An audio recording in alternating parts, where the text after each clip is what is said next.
All right, this week we're going to talk about adjusting techniques. How is it performed?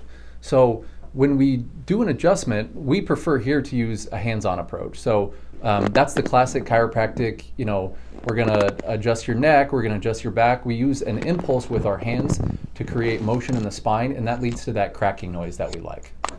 There are other ways to do an adjustment. A common one is to use an activator. It's that little clicky tool that a lot of chiropractors use.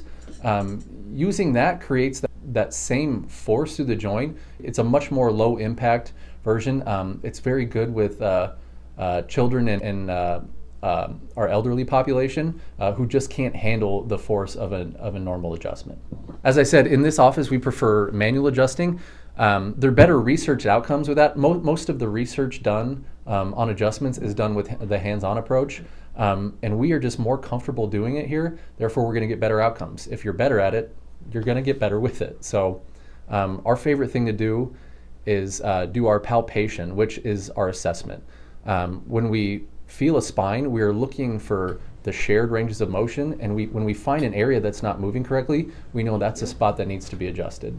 So when we combine that with our functional tests or other systems of assessment, it really gives us a great picture of where we need to adjust and how we can make people better faster.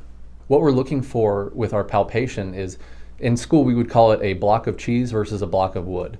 A block of cheese is a normal spring that we're supposed to feel with when the spine moves or a joint moves.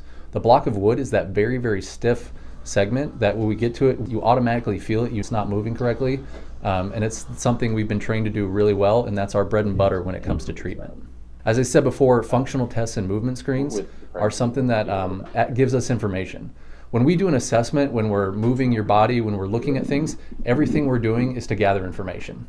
The more information we can have, the more information we have to go, okay, this is a spot that needs it, and this is really going to help that person get better faster. The movement screen can be anything that just provokes your body and creates that irritation that you're coming in to see us for. No. Areas of pain are a hard thing to deal with. So the painful area doesn't always mean that's where the adjustment is needed. So one of our mentors always used to say, touch discomfort and treat dysfunction. So if you're coming in with hip pain and we don't actually address the hip, it's because through our movement assessments and our palpation, we found that the area is most likely coming either from the low back or the knee or ankle. So when we address an area that's not actually painful, it's because all of our information is pointing us in a different direction.